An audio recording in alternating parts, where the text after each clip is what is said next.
Mas você apresenta o amor de Deus, o cuidado de Deus, o cuidado de Deus com a igreja, a partir do momento que você vai lá e não tem ninguém na igreja, um obreiro, que se apresente para lavar um banheiro, e você vai lá, não, eu vou lá. E daí? Eu quero uma vassoura, um balde, né? Produto de limpeza, e eu vou lá limpar o banheiro.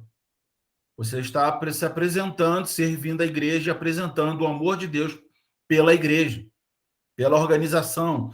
Nós temos um Deus que ele é organizado, ele tem ordem. Então, a nossa vida tem que estar em ordem e a igreja também tem que estar em ordem. A casa de Deus tem que estar em ordem. A nossa casa tem que estar em ordem. Amém, gente? Amém. Então, assim, então a gente já começa a falar de caráter, né? Murakava me deu a missão de falar com vocês, de dar uma aula para vocês sobre caráter. E nada mais adequado do que a gente falar do caráter de Deus, né? Apresentar o caráter de Deus, ok?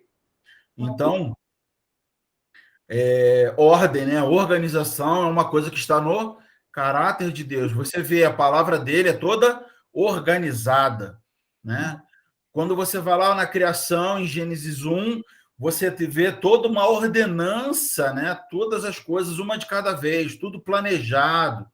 É outro caráter de Deus, plano, né? Ele deixou um plano para nós, ele deixou um planejamento para nós, que foi cumprido no seu Filho, né? O plano da salvação é um planejamento, né? Então, a gente tem que fazer missões planejadas, estruturadas, né? Pensadas. Tem que ter um planejamento, um plano para se chegar num objetivo. Amém? Então, assim, então vocês que estão chegando agora na missão, ou o Carlinhos, que já tem um pouco mais de experiência, o Augusto, né? Essa questão de chamado, eu até aprofundaria, né? Né? É muito interessante essa dinâmica, né? Do por que eu faço o que eu estou fazendo, por que eu não faço o que eu não estou fazendo. Mas vai ficar mais claro para cada um, dentro da missão, né? Qual o seu chamado e ministério, né? Qual o seu chamado e ministério? Você pode ter no seu primeiro chamado o evangelístico, mas como um segundo chamado um pastor, um pastoreio, ou como a Ariadne, isso, perdão, gente. Eu vou gravar. Falou, né, do profético, né? Você vai se identificar no profético. Profético é o quê? No fogo, na unção. Mas também tem a questão do profeta. Nem sempre o profético está ligado ao profeta. Ok? Né? A gente precisa entender isso. O profeta é aquele que proclama a palavra. Nesse momento, eu estou sendo um profeta. Então, vou proclamar a palavra. O profeta ele lida muito com o ensino, com passar a mensagem de Deus para a igreja, para o povo. Né? Não só aquele que profetiza sobre alguém, ou sobre alguma cidade, ou sobre algum povo. Tá? Amém, gente? Amém. Então, você vai conhecendo o caráter de Deus e você vai distinguindo, né? Distinguindo aquilo que ele colocou em você, você vai separando. Por quê? Você vai se caracterizando com os talentos que ele colocou em você. Vai realçando isso. Né? Isso faz parte do desenvolvimento da sua caminhada cristã em Deus. Então, conforme a sua caminhada, conforme as suas experiências com Deus, conforme você vai experimentando Deus, conforme você vai conhecendo quem Ele é e conhecendo a palavra dele, você vai sendo realçado naquilo que Ele colocou em você. Mas quando é que Ele colocou isso em mim? Lá no ventre da sua mãe. Isso está lá em Jeremias, capítulo 1, verso 5. Antes de te conhecer, eu já tinha um relacionamento com... Antes de você chegar no ventre da sua mãe, eu já te conhecia. Quando eu te coloquei no ventre da sua mãe, eu te consagrei e te fiz profeta às nações. Então você vê aí 3 estágios e três ambientes. Primeiro, ele já tinha relacionamento com você, ele já te conhecia antes de você chegar no ventre da sua mãe. É um ambiente. Que ambiente é esse? É na eternidade. Porque ele te gerou, ele te criou. Lá, na eternidade com ele. Né? É um plano. Segundo ambiente, ventre. No ventre da mulher, no ventre da sua mãe. É outro ambiente. É onde você está sendo gerado no plano físico. Ok? Terceiro ambiente. O terceiro ambiente é: e te fiz profeta às nações. Então já não é mais no ventre. Já é num desenvolvimento do plano físico, onde você vai cumprir um objetivo, um propósito. Amém? Amém. Então, conforme você vai se identificando com a palavra, com aquilo que Deus colocou em você, isso vai sendo ressaltado e você vai ver à sua volta isso resplandecendo, reverberando. Ok? Então, por mais que não pareça que vocês estejam numa sala de aula, como essa, né, que a gente está aqui, né, a gente montou essa sala de aula, vocês estão numa escola preparativa para missões. Cada um no seu estágio, cada um no seu nível, né, de experiência de vida e experiência com Deus, mas estão num treinamento, que é dentro da Missão América Latina. A Missão América Latina recebeu vocês e está capacitando vocês, está colocando mais coisas em vocês, ressaltando aquilo que Deus já colocou para vocês serem enviados. Ok? Amém. Então, assim, agora, eu não sei se é bom ou se é ruim o que o Murakami fez com vocês, botar vocês na minha mão. Não sei não. Ainda mais com um assunto desse tão forte, tão pesado, né? Ia falar sobre caráter, eu falar sobre o caráter de Deus, né? Normalmente Deus me chama para botar as pessoas em crise, tá?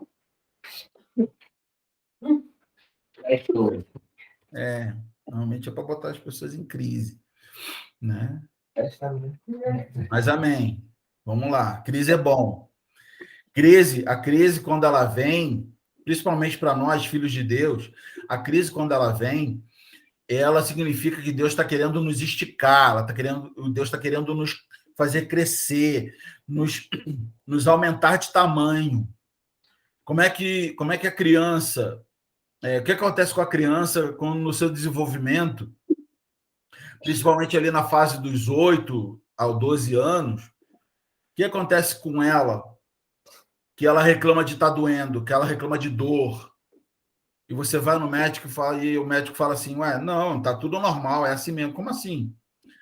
Os ossos dela estão crescendo, os ossos dela estão esticando. Então, quando você cresce, isso gera dor. A dor do crescimento, a dor da maturidade. Então, a crise é o crescimento de Deus para a nossa vida. Amém? Vamos lá. Provérbios, capítulo 23. Vamos deixar esse texto aqui, né? Vamos abrir a Bíblia, né? Que nós é crente.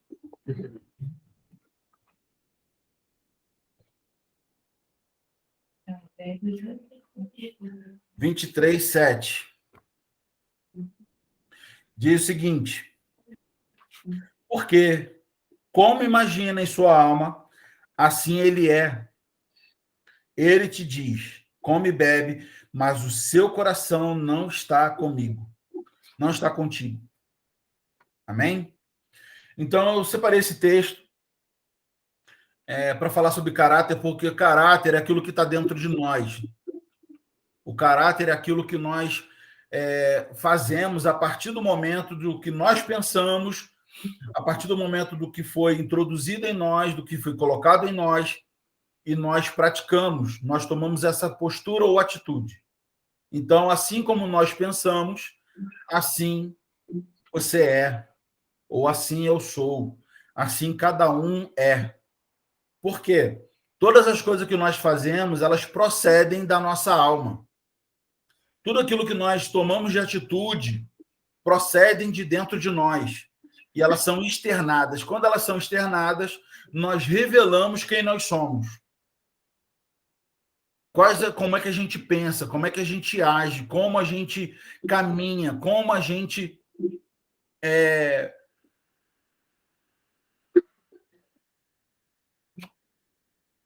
decide as coisas. É a partir de tudo do que nós pensamos. E tudo que nós pensamos foi construído em nós. Então a gente está falando agora de cosmovisão. Porque eu vejo como eu vejo. Porque eu faço como eu faço. Porque eu trabalho como eu trabalho. Assim nós somos. E assim nós revelamos o caráter que nós temos. Né? Vamos lá.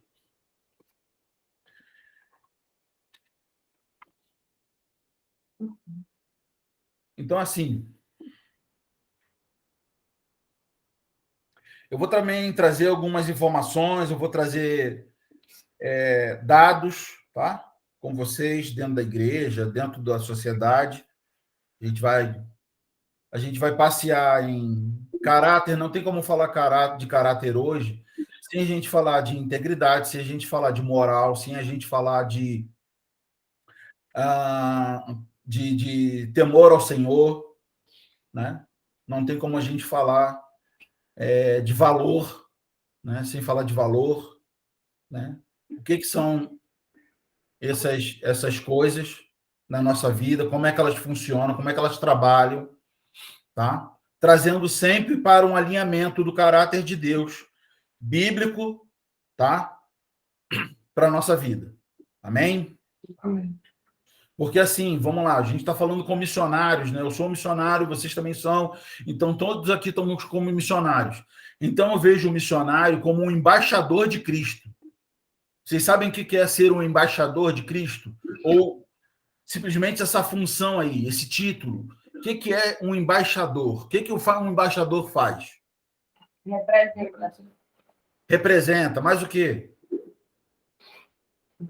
O embaixador, ele representa uma nação, né?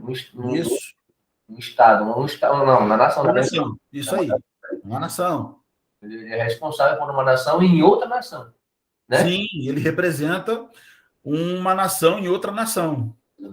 Embaixador. Mas o que ele faz? Ele fala por aquela pessoa, como aquela pessoa fala. Ele fala por aquela nação. Aquela nação. Exatamente. Ele é responsável. É como se ele é uma voz daquela nação. Ele representa aquela nação, ele é a identidade daquela nação. Ele pode ser um Ctrl-C, Ctrl-V do presidente. Sim, né? Sim. Porque o que acontece? Você trouxe um exemplo muito interessante.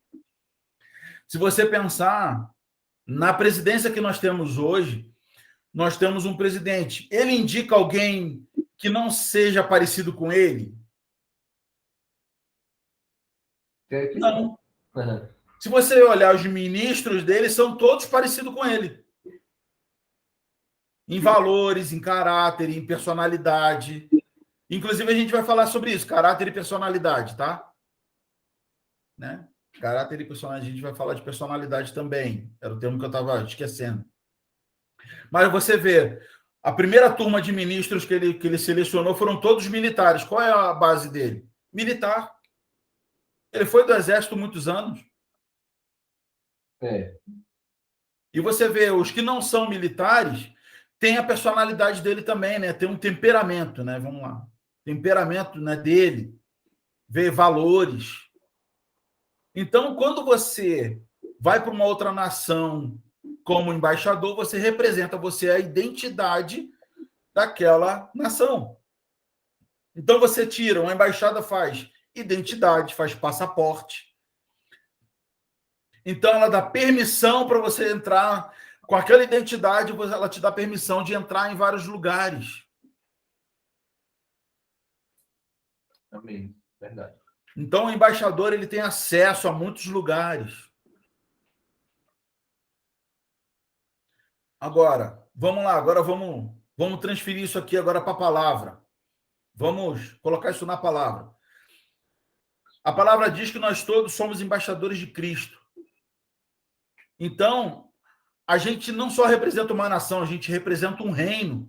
Que reino é esse? O reino de Deus. Aonde? Sobre toda a terra.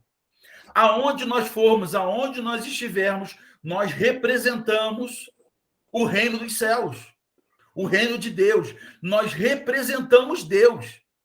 Amém. Glória a Deus. Tem noção, assim, da responsabilidade que nós carregamos? Eu não tenho como dar essa aula sem colocar peso ou responsabilidade, porque a gente representa o caráter de Deus na terra aonde nós formos. Isso independente de você ter o título de missionário, profeta, apóstolo, pastor, semideus. Você representa o caráter de Cristo, o caráter de Deus na terra onde você estiver. Por quê? Porque você é um embaixador. Aleluia. Então, como missionário, mais ainda, porque você tem duas representações. Você representa uma nação, porque vão chegar lá e vão dizer assim, pô, esse cara aqui é brasileiro. Pô, brasileiro é assim? Já manda logo sambar, né? Pois é, filho. Pelé. Pois é. As mulheres, por exemplo, poxa, vai chegar uma mulher brasileira numa outra nação, o que o estrangeiro muitas vezes pensa? Mulher fácil, sensual, cheia de sensualidade. Só que a gente também representa o quê? O reino de Deus. O reino de Deus pode estar confundido com sensualidade ou sexualidade? Não pode. Então a gente tem que representar duas nações como missionários. Então tem um peso um pouco maior. Tem um peso um pouco maior. Porque a gente leva a nossa identidade brasileira, da nação brasileira, e a gente tem que, assim, fazer mudar esse estereotipo, né, que foi formado, que foi construído lá fora do brasileiro, e levar o reino de Deus. Nós representamos isso. Por isso que o nosso caráter tem que estar muito alinhado à palavra, muito alinhado à Bíblia. Por quê? Porque assim a gente consegue representar com maestria o caráter de duas nações, a brasileira e o reino de Deus. Como é que eu faço isso, pastor? Você faz isso alinhando o caráter de Deus à sua vida, atraindo o caráter de Deus para você. E a gente vai ter essa aula, a gente vai fazer uma dinâmica aqui no final para que a gente faça esse exercício de transferir o caráter da palavra para nós. Amém?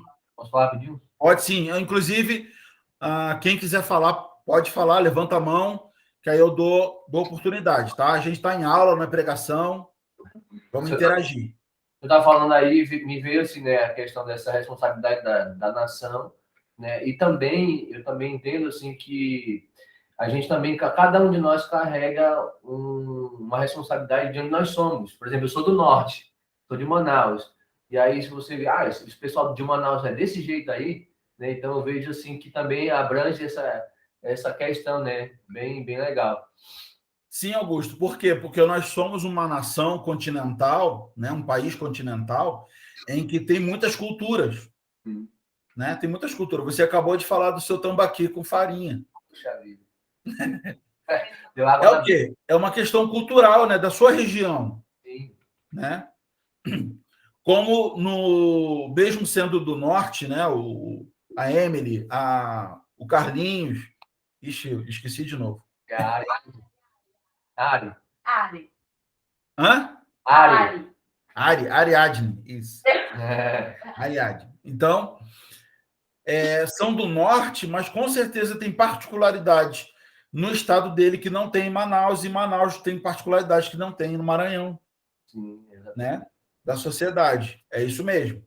Quando a gente anda no Brasil, a gente vai representar o norte, como o outro vai representar o sul, como eu estou aqui no sul, mas eu sou do sudeste, então já percebem a característica diferente. Até a fala, né? Até a fala, né? O jeito de falar, gesticular. Eu sou muito expressivo. Isso me dá alguns problemas às vezes. Eu sou muito expressivo. Ó, o Carlinho nem ri para mim mais. É, Não, esse aqui é só agora, só porque tá de manhã, que ele tá sério. Então, gente, mas é isso mesmo, é esse conceito da gente representar uma nação, representar um reino, então a gente tem que apresentar o caráter dessa nação, desse povo, né, do povo do céu, como embaixadores de Cristo, tá? Nós representamos o caráter de Cristo. Amém? Bom, falando nisso, vamos avançar aqui na nossa aula, vamos nos aprofundar um pouco mais nesse assunto. Eu vejo o seguinte hoje, né, na sociedade, infelizmente, dentro da igreja, a igreja está sendo muito discipulada pela sociedade, né, ou pelo mundo, como a gente gosta de falar no nosso jargão. Nosso jargão, crentez, né, evangeliquez. Então, a fraqueza moral das pessoas fora da igreja está invadindo a igreja. E ao invés da igreja estar discipulando essas pessoas ao caráter de Cristo, não, tem se moldado ao mundo. Então, o mundo está entrando na igreja. Como é que o mundo entra na igreja? É que as pessoas que estão fora, estão na sociedade, né, fora da igreja, tá? Fica melhor. Entram na igreja e acabam discipulando a igreja, e não o contrário. Acaba a igreja se moldando à sociedade, ao mundo. Repete essa frase de novo, por favor. Ao invés da igreja estar discipulando o mundo, não, o mundo está entrando na igreja e está discipulando a igreja. Como é que acontece isso? As pessoas que estão começando a se converter, estão se convertendo, entram na igreja e colocam a sua forma de pensar, a sua forma de agir, as suas posturas dentro da igreja. Ao invés do líder que está na igreja, a igreja que está lá convertida, discipular essa pessoa ao caráter de Cristo. É verdade. Então, a gente encontra hoje, dentro da igreja e na sociedade, o que a gente chama de fraqueza moral. Tem uma crise hoje institucional na sociedade chamada fraqueza moral, né? Paulo diz, né? Aquilo que eu quero fazer, eu não faço, mas aquilo que eu não quero fazer, eu faço. É uma fraqueza moral. O que ele está dizendo?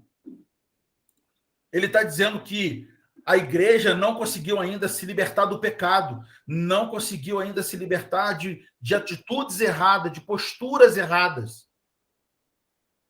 Porque está entranhado ainda dentro dela, o mundo não saiu dela. A gente gosta de falar de o Egito não saiu ainda da igreja, né? Tem que tirar o Egito, né? O Egito o quê? O mundo. Então, isso causa o quê? Uma fraqueza moral. Como é que é dada essa fraqueza moral? Pequenas mentiras que são as raposinhas, os pecadinhos de estimação, tem a cosmovisão distorcida. Como é que é a cosmovisão distorcida? Poxa, eu vou ver televisão, vou ver esse BBB aqui, não tem problema não. Eu vou ver aqui o Caldeirão do Hulk, não tem problema não, é de menos, isso aí é besteira. Para que eu vou deixar de ver televisão? Eu estou dando exemplos mais clássicos, tá? Mais generalizados, ok, gente? Mas, por exemplo, vou falar de coisas mais sérias, né? Que não tem tanta sensualidade ou tão cultural. Um jornal, por exemplo, dependendo do jornal que você vê hoje, você está se alimentando daquela palavra e ela está te levando para um socialismo, um comunismo. Todo mundo entende socialismo e comunismo aqui? Ok? O reino dos céus é direita ou esquerda? Nenhum. Nenhum dos três. Nem direita, nem meio, e nem esquerda. O reino dos céus, gente, a palavra de Deus, ela é o absoluto, ela é o pleno, ela é o modelo, ela é a palavra encarnada que é Jesus. A direita e a esquerda elas teriam que Tem entrar. que ir para isso aqui, porque a direita, como se fala hoje, né, politicamente, né, a direita ultraconservadora. Não tem direita ultraconservadora ou esquerda, totalmente esquerda, né? Não, porque a palavra de Deus também é equilíbrio. Estamos falando de caráter de novo, ó, já estamos chegando. Tá entendendo? Nenhum excesso está na palavra de Deus. Pelo contrário, o excesso revela coisas que estão desalinhadas e desequilibradas. Amém, gente? Amém. Porque nós temos um Deus que é equilibrado. Equilibrado. Outro caráter de Deus. Então a gente tem que ter o quê? Equilíbrio na nossa vida, equilíbrio nas nossas ponderações, equilíbrio nas nossas decisões. Mas de qualquer maneira, vamos lá, vamos usar o exemplo do jornal. Então, o jornal, aquilo que você está escutando, né, é aquilo que você está se alimentando. Então, se você não tiver um filtro, você vai engolir aquilo tudo. E se for um jornal, então, por exemplo, é um exemplo, né? Só uma matemática. Se for um jornal mais tendencioso contra o governo, você vai ser um cara que daqui a pouco está falando mal do governo. Se é um jornal a favor do governo, daqui a pouco você está falando bem do governo. Te levou, te induziu para aquele lugar. Houve uma identificação. Ok? Identificação fala de identidade. Identidade fala o quê? De propósito. Mas vamos lá. Então, nós viemos para Cristo um dia porque nós nos identificamos com Cristo. Ele nos resgatou. Opa, eu fui resgatado por ele. Outro caráter de Deus, resgate. Vocês estão fazendo o quê? Estão querendo o quê? Levar a palavra de Deus para resgatar muitos que estão no cativeiro. Caráter de Deus. Então, quando há uma identificação, você se assemelha mais àquilo. Vai ter uma fusão de identidade, vai ter uma fusão, né? As identidades, o DNA vai ser fundido. Então, coisas que você não estava percebendo em você, vai ressaltar em você, vai despertar, e que você nem sabia que tinha dentro. Como tem coisas que você vai passar para o outro. Por isso que a gente precisa se identificar com o quê? Com a palavra. Quanto mais a gente se identificar com a palavra, mais idêntico a gente fica com ela. E assim a gente vai tendo uma transfusão, uma transformação de dentro para fora de quem Cristo é em nós. Amém. Porque só há como a gente representar o reino dos céus, só há como a gente representar o caráter de Deus se houver uma transformação em nós. Se a palavra de Deus ela nos transformar. Por quê? Cristo é o modelo, então nós temos que nos assemelhar a ele. Como é que a gente se assemelha a ele? Se identificando com ele. Como é que a gente vai se identificar com ele? Através das suas atitudes, através da sua palavra. E a gente só vai aprender as atitudes de Cristo lendo a palavra. É o nosso jornal, né? Nosso centro de informações. É onde está a sabedoria de Deus. Amém? E você vê, ó, estou soltando, ó, tudo isso é caráter de Deus. Instrução, sabedoria, atitudes, posturas. Ok, gente? Amém. Glória a Deus. Então, Deus não é nem direita, nem esquerda e nem centro. Ele é pleno, ele é absoluto. Aleluia. Isso é caráter de Deus, está nele, está empregado nele. Por isso que nós temos que ter a plenitude de Cristo, temos que ser plenos em Deus. Como assim?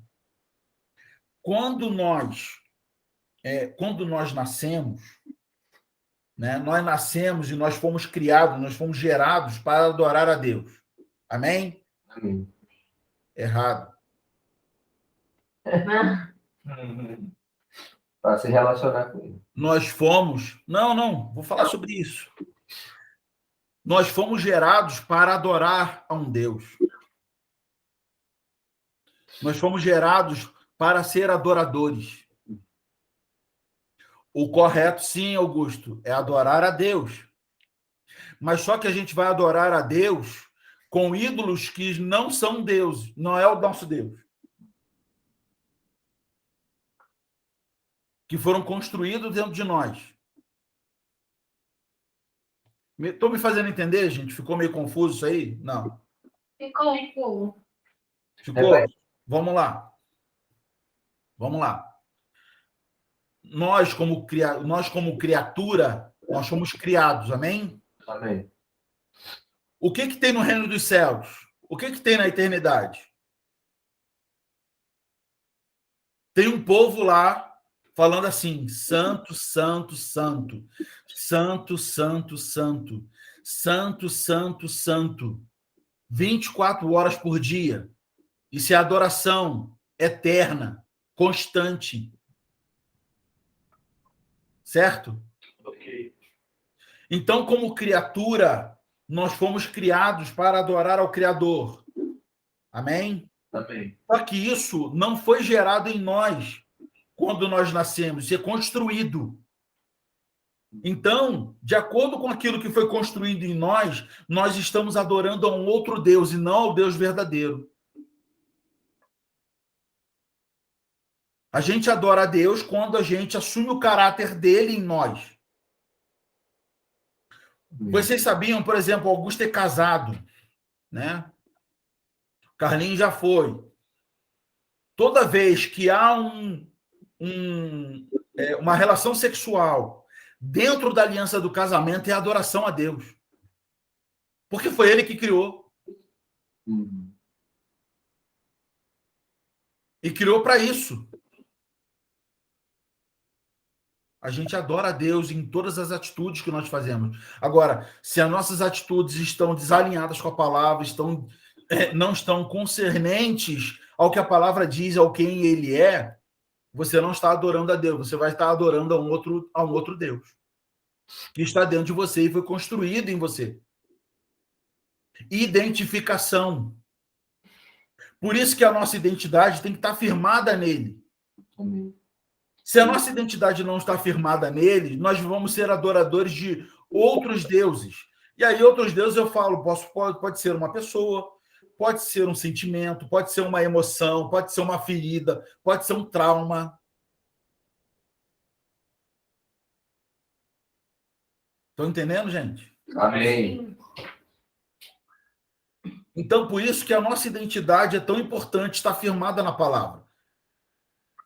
Porque com isso a gente vai ter um filtro no qual a gente vai tirar aquilo que a gente vê que não está alinhado à palavra, que não presta, e aquilo que presta para a nossa edificação na nossa vida em Deus. Ok? Amém. Bem. Ficou claro. Compreendo? Cachai, como disse o Lotileno. Beleza. Então, essa crise moral que nós vivemos hoje dentro da sociedade, que está chegando dentro da igreja, ela não começou hoje.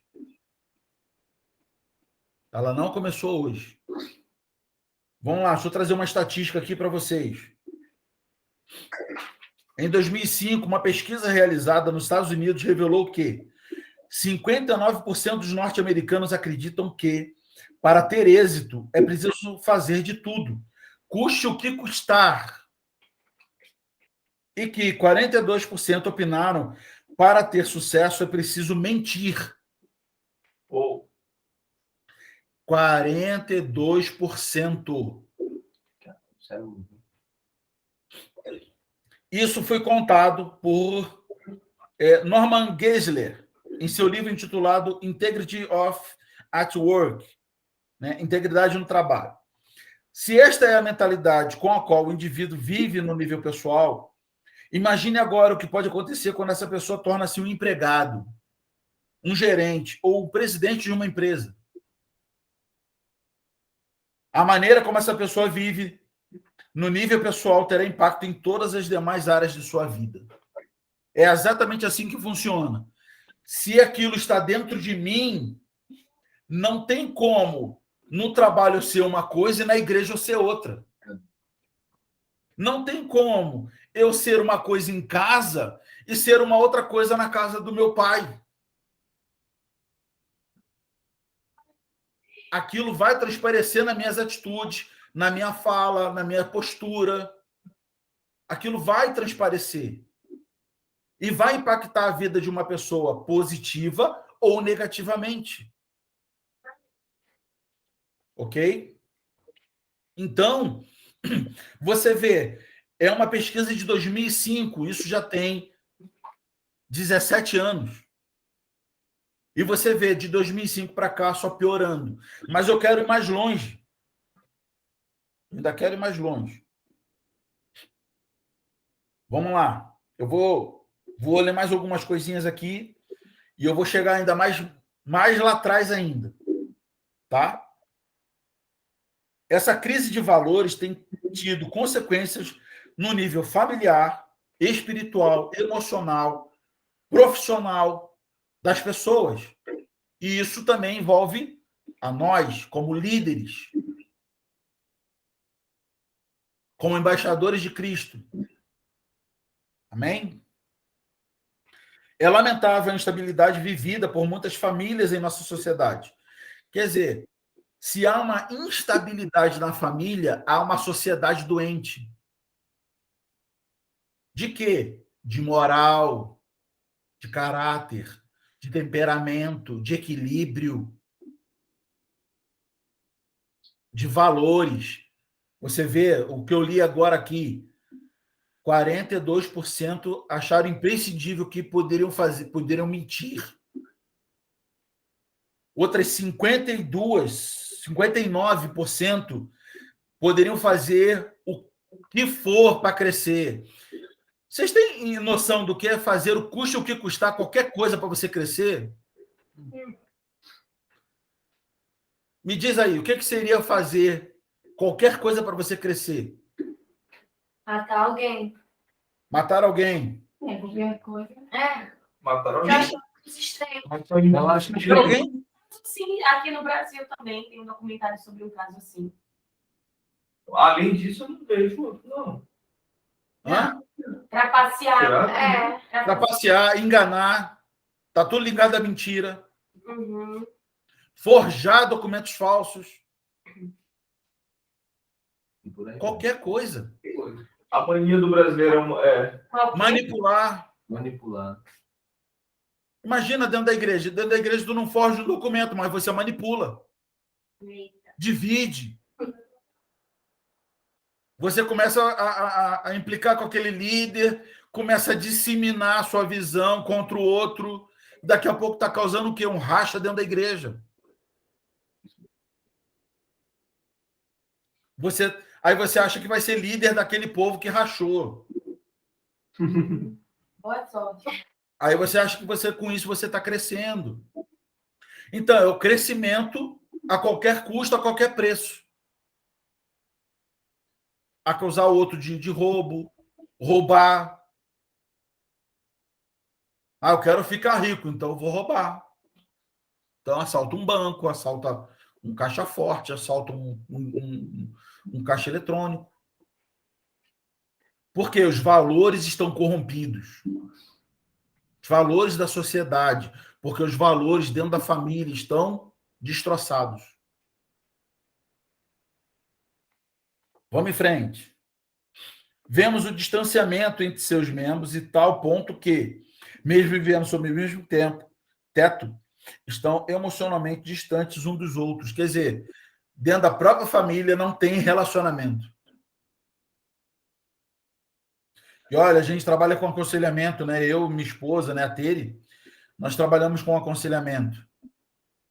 O que a gente vê de famílias que botam o celular em cima da mesa, ou então come em frente à televisão, ou então o pai e a mãe comem em cima da mesa, o filho vai comer no quarto, vendo o filme dele. E nem leva o prato de volta, a mãe que vai lá buscar.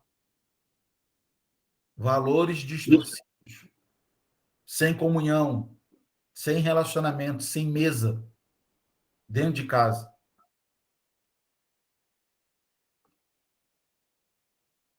A cada dia vemos mais famílias fragmentadas e um aumento na taxa de divórcios, né? O que se aumentou de divórcio agora durante esses últimos 2 anos de pandemia. Meu Deus.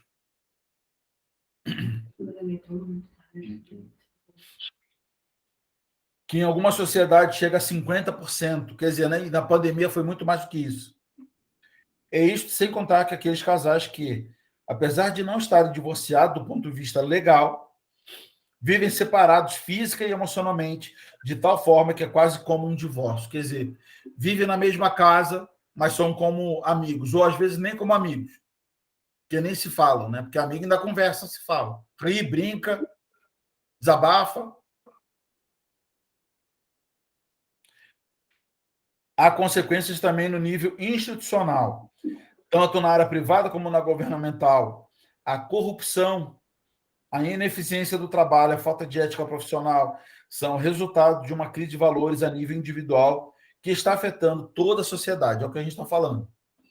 Começa dentro da família, mas vai afetar toda a sociedade. A família é a menor célula de uma sociedade. A menor célula de uma sociedade é a família. Ok? Amém. Por isso que Deus instituiu o quê? O culto no lar. Quem é que faz esse culto no lar? O pai e a mãe, principalmente o homem, né? Tem que trazer a família para a mesa. Para fazer o quê? O culto no lar. Instruindo, adorando, proclamando, ensinando o quê? A palavra de Deus. Para quê? Para que aquela célula esteja saudável, seja sempre curada, restaurada, esteja com caráter alinhado à palavra. É para isso que é instituído o culto no lar. Para que aquela célula não adoeça, se precaveja, né? Seja uma precaução, seja já um remédio para se ter uma família saudável. Uma família saudável, uma sociedade saudável. Uma família firmada nos valores e no caráter cristão, uma sociedade firmada nos valores e caráter cristão. Agora, se o próprio pai, a própria mãe mentem dentro de casa, esse filho está aprendendo o quê? A mentir. O valor já é um valor corrompido. Se essa criança, esse filho, está aprendendo a roubar dentro de casa porque a mãe rouba o pai, vai lá e mexe na carteira, está aprendendo o quê? Eu posso mexer. Aí daqui a pouco é o filho que está indo na carteira do pai pegar o dinheiro que está lá. Isso é roubo. Isso é roubo. O pai não deu permissão. Estão entendendo, gente? Sim, sim. Então, aqui você vê o retrato de uma sociedade adoecida, com os valores corrompidos, o temperamento descontrolado, sem equilíbrio, atitudes e posturas que não representam o caráter de Deus, pelo contrário, um caráter corrompido, né? Corrompido, corrupção. Então, o pai é um corrupto, É um enganador, manipulador,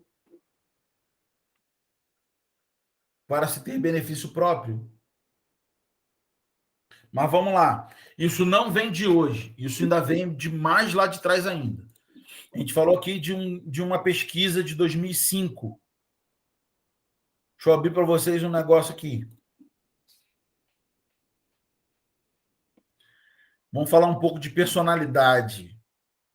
Porque a gente acha que personalidade e caráter são coisas distintas.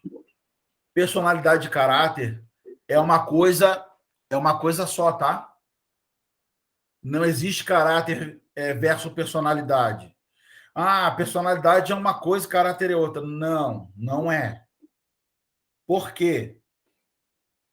Por quê? Porque a personalidade é o que nós somos e o que nós pensamos. Se o caráter de Deus é aquilo que nós pensamos, é aquilo que está dentro de nós, então caráter e personalidade não tem diferença nenhuma. Certo, gente? Então, por quê? Isso nasceu lá atrás. Isso nasceu lá atrás, quando quiseram separar o caráter de uma pessoa em personalidade. Então, assim, aí nasceu o crente Gabriela. Não, eu sou assim, eu nasci assim e eu vou ser assim. Então não há transformação. Por quê? É um estudo da psicologia. Se a minha personalidade é assim, eu sou assim. Então eu não preciso mudar. Estão entendendo? Fala aí, Augusto. Não, tá pensando na questão do... Tem gente que vive uma vida totalmente fragmentada, né? Exatamente isso que você está falando. Eu vi muito sobre isso. Ah, o que eu sou em casa, a pessoa não, na rua é diferente. Ah, não, em casa eu sou desse jeito. Na rua é desse jeito. Né? Nem Cristo a gente não pode viver uma vida fragmentada. A gente tem que ser uma só, né?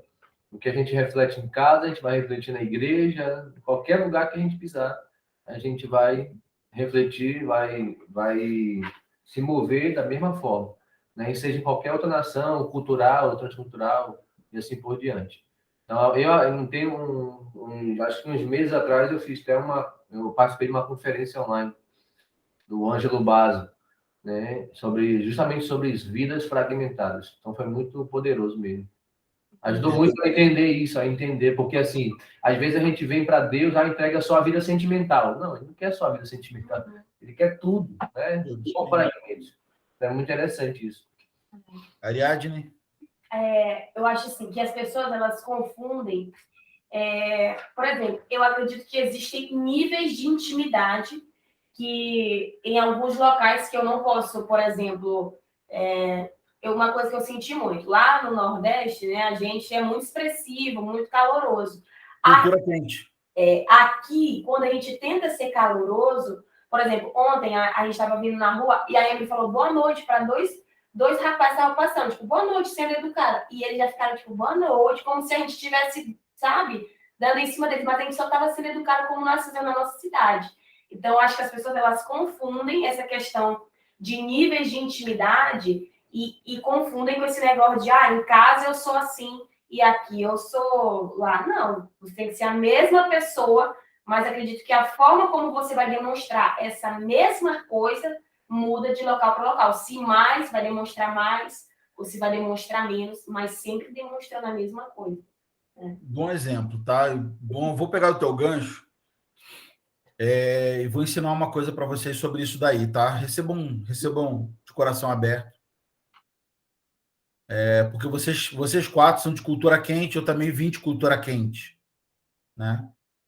Além de cultura quente, né? O carioca é muito orgulhoso e tem muita sensualidade, né? A socialidade, a praia, né? Leva ao caráter sensual, né?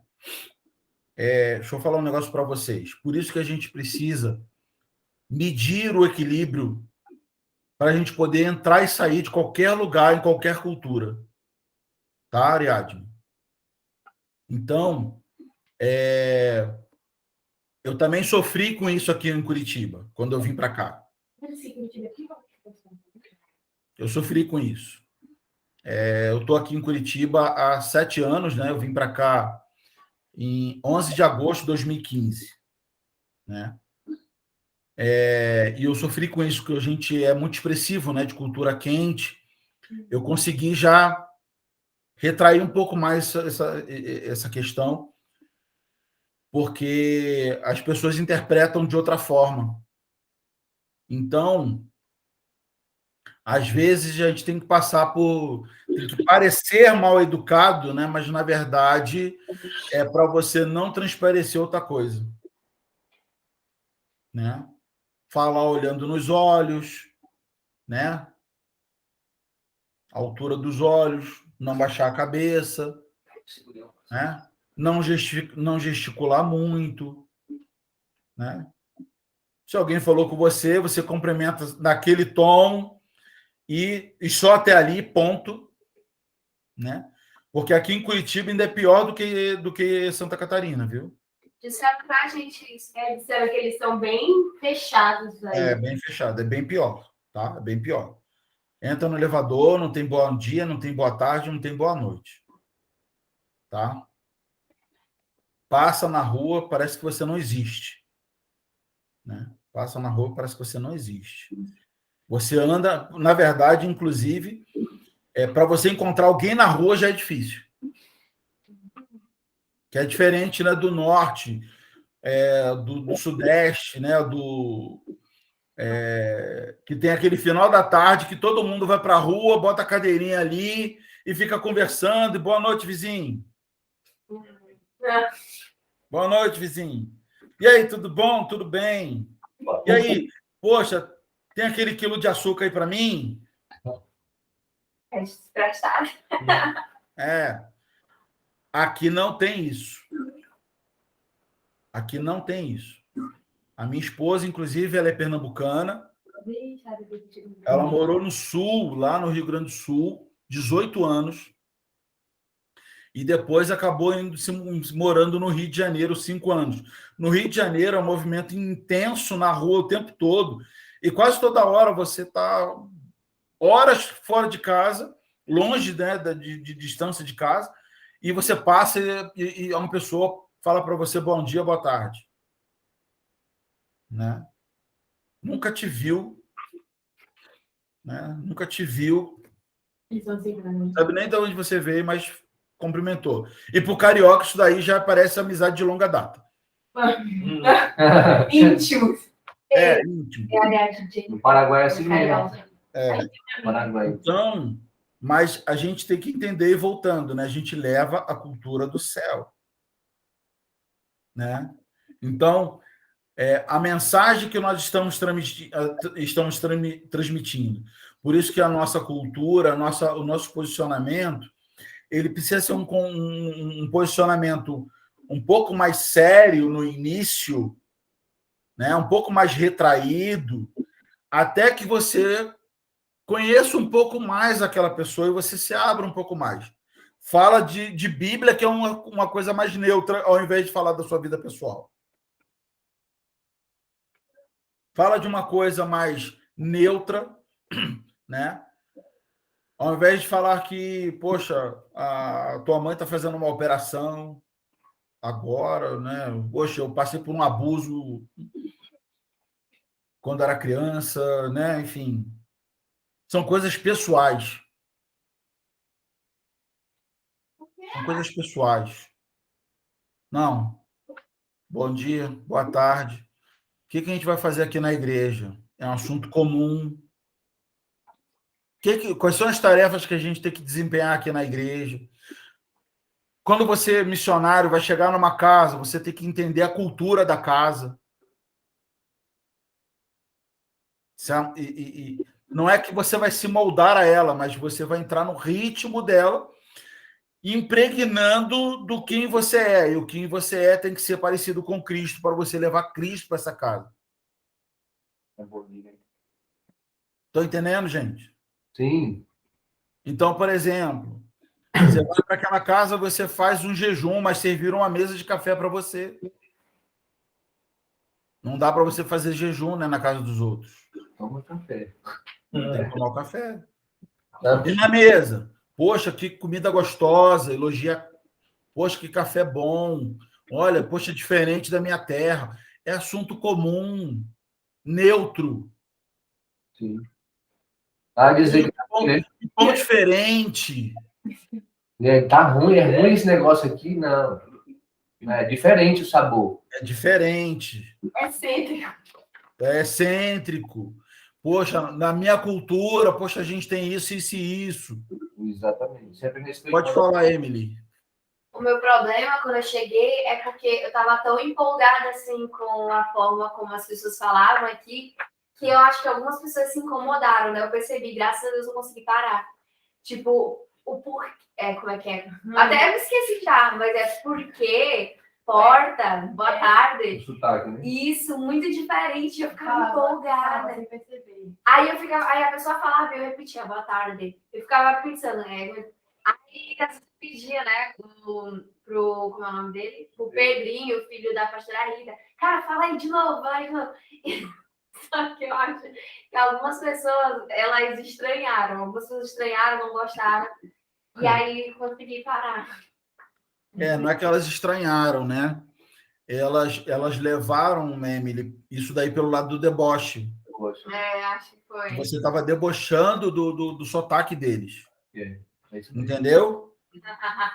Aí passam. Entendeu? Não era a tua intenção. Isso não estava no seu coração debochar. Ou tirar sarro, né? Como a gente fala no Rio de Janeiro. Tirar sarro é um deboche. Né? Tirar sarro é um deboche. Então, você vê a mensagem. Tem uma coisa em comunicação, né? Que é o mensageiro, a mensagem e o receptor. Ok? Então, o que o mensageiro está querendo dizer tem que ser uma mensagem clara. Hermenêutica. Não pode ficar dúvidas. E a mensagem, o mensageiro, ele transmite uma mensagem oral, né, no caso verbal, corporal e de olhar, que eu não sei o nome. Expressiva, né? Expressiva, vamos botar assim, expressiva. Então, você está falando uma coisa, o seu olhar está expressando outra e o seu corpo está falando outra. Então, por isso que a sua postura, a sua atitude, ela tem que estar concernente à mensagem que você está transmitindo, que você está falando. E nós, né, do norte, do sudeste, né, aqui representados, nós somos extremamente expressivos. Na face, no corpo, na fala, né? E nós temos que ter cuidado com isso. Por quê? Você chegou numa outra terra, você está aí em missão. Eu aprendi uma das primeiras coisas, eu não tinha chego nem em Jocum ainda, né?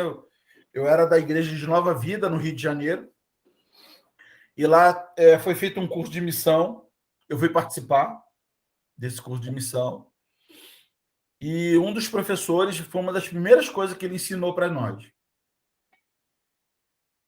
Você ganha o povo daquela cultura, primeiramente aceitando a cultura deles. Se você não aceitar a cultura deles, tu pode ir embora, volta para casa, que não vai dar certo. Porque a primeira coisa que você tem que fazer é aceitar aquela cultura. Então, Emily, então, a mensagem que você passou é porque você achou gracioso, você estava achando, poxa, diferente, né? E porque soa diferente, né? Porque você não está na sua terra, então você vai escutar diferente. Mas para o morador local, ele vai levar isso como deboche, desrespeito, entendeu? E não vai gostar, ele vai gerar uma barreira com você. Aí ele gera uma barreira, ele vai gerar uma barreira. Se você continuar, né, o que acontece? Quando a gente continua, essa barreira aumenta, né? Vira a muralha da China, e você não tem mais penetração. Vira a muralha de Jericó, você não vai conseguir entrar. Entendeu? Não vai gerar empatia. Porque para você evangelizar uma pessoa, a primeira coisa que você tem que conquistar é ela para você. Sim. Você só vai conseguir ganhar ela para Cristo se você ganhar ela para você. Se você ganhar o coração dela. Então, por isso que a gente precisa se entregar aos poucos. Você não dá para você entregar o seu coração. Você entrega o seu coração para o seu líder, porque você sabe que o seu líder vai guardar o teu coração, ele vai te repreender, ele vai te edificar, ele vai te confrontar em amor para você crescer. Mas quando você está em missão, está na casa de alguém, você precisa entregar seu coração aos poucos. Você tem que ir até um determinado ponto. Tem que transparecer humildade. Tem que aceitar a cultura da casa, você empregar a cultura do céu. Se você vê que a pessoa está mentindo, você não pode chegar na casa dela, ver que ela está mentindo e falar que ela é mentirosa. Por mais que isso seja pecado, ela seja cristã. Mas você tem que trazer ela para você quando você ganhar o coração dela e ela se abrir um pouquinho para você, você chamar ela num canto, no momento, e dizer: poxa, irmã, aquele momento ali, poxa, não pareceu, aquilo ali que você falou não foi legal. Mas primeiro você ganhou ela, estava no privado, aí você confrontou ela em amor, mas você ganhou o coração dela primeiro. Por isso que é tão importante um líder no primeiro momento, não é da ordem. O líder, no primeiro momento, ele tem que ganhar, ele tem que fazer empatia. Ganhar o coração dos liderados. Se ele não ganhar o coração dos liderados, ele não vai conseguir liderar nunca. Nunca. Pode sair, irmão, porque você não vai conseguir inspirar as pessoas porque você não gerou empatia. Então, como você não vai inspirar, se você continuar insistindo por esse caminho, o líder vai governar ou vai liderar por autoritarismo ou pelo poder. E aí não é liderança, é imposição.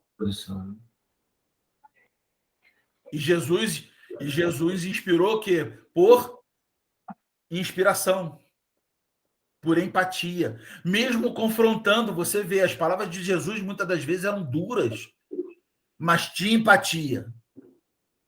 Ele ganhava primeiro o coração das pessoas. Entendeu, gente?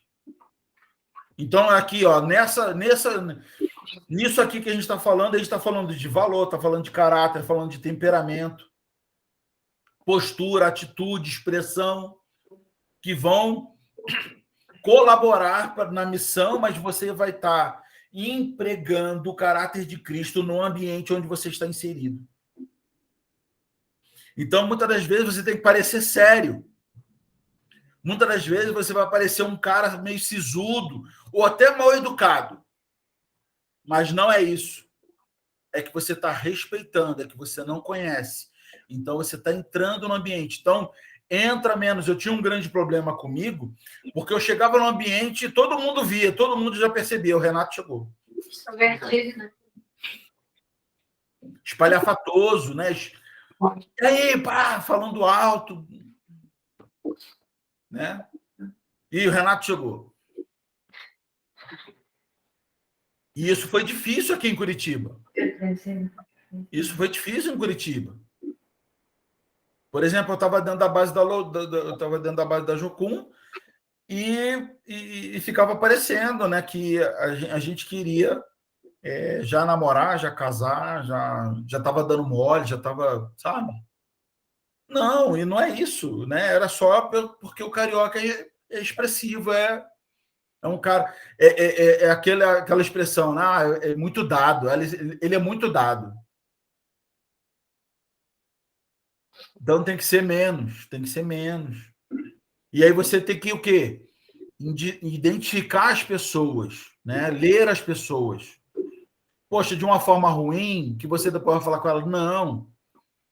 Você vai ler a pessoa, poxa, até onde você pode ir com esse aqui e ficar no campo neutro, até abrir um pouquinho da sua vida, mas com o outro não. Com o outro você tem que falar exatamente só de Cristo. Tem que falar de como é que fala? Amenidades. Falar de amenidades. Por isso que eu, às vezes, gosto de falar de política e de futebol. Amenidades. São assuntos que eu gosto, mas que o quê? Quebra gelo, entendeu? Faz você ganhar o coração da pessoa, faz ela se aproximar e você não está se entregando. Dá para você brincar com o negócio do futebol, dá para você brincar com um pouco com o negócio da política, né? Para você o quê? Primeiro, poxa, não é chegar chegando. Opa, o cara é mais contido, né? Uma pessoa mais contida. E você vai... tem que ser igual mineiro, né? Pelas beiradas. Fala aí, Ariadne, você queria falar? Emily? Tipo, por exemplo, houve pessoas lá na convenção, a gente estava no stand, e aí tinha uma carioca também. Eles até estavam brincando no restaurante comunitário, dizendo que se a Ariadne conhecesse uma carioca lá, a Jennifer ia dar muita coisa, porque elas duas são bem assim. E a gente já tinha até conhecido ela, realmente, ela foi muito amigável de primeiro. Ele falou assim, você tinha que conhecer ela. Eu disse, gente, aí a gente, quando se ligou que ela era, eu disse, gente, ela já convidou a gente até para morar com ela. E aí no stand a gente estava brincando, a gente até brincou com outro menino que ele é de Chapecó, só que ele conseguiu ser, tipo, bem extrovertido também, né? Então, com eles, deu de brincar bastante sobre isso. Já falando, mas você só luxiana, mas não sei o quê. Então, realmente, depende da pessoa, né? E ele era bem o ambiente que você estiver. Discernir o ambiente. Por exemplo, aqui eu criei com vocês um ambiente de liberdade. Eu gerei aqui um ambiente de liberdade. Entendeu? Onde vocês podem se expressar, né?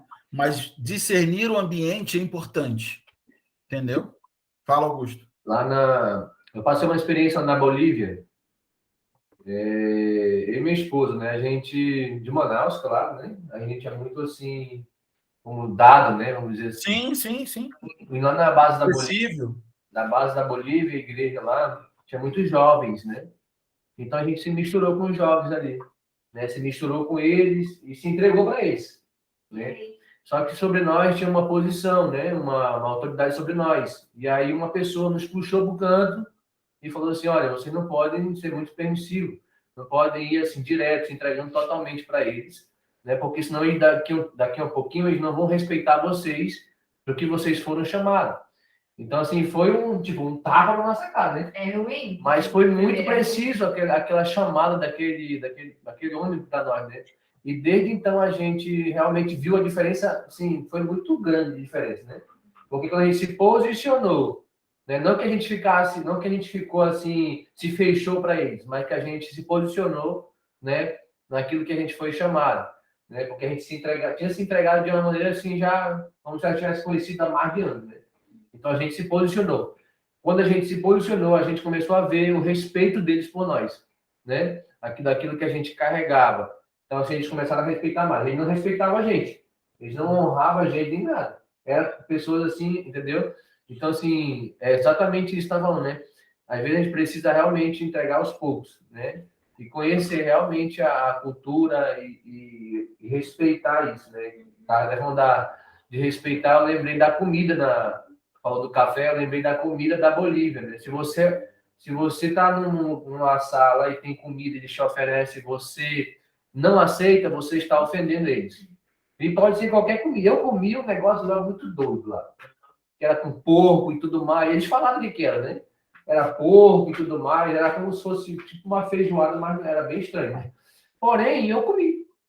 Eu comi porque eu sabia que se eu não comesse, eu ia desrespeitar eles. Né? É muito interessante isso, realmente.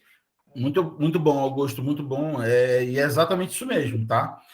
Por que aconteceu isso lá na igreja? Porque do jeito que vocês foram, vocês se tornaram mais um deles. E não teve diferença. Aí não há diferença, então eles não começam a não diferenciar. Porque você apresentou o mesmo valor que eles, né? A descontração, a irreverência, só com uma irreverência excessiva. ser extrovertido, só que além da conta. Então, de levar tudo na brincadeira. Por quê? Acaba que muitos jovens fazem o quê? Leva a vida na brincadeira.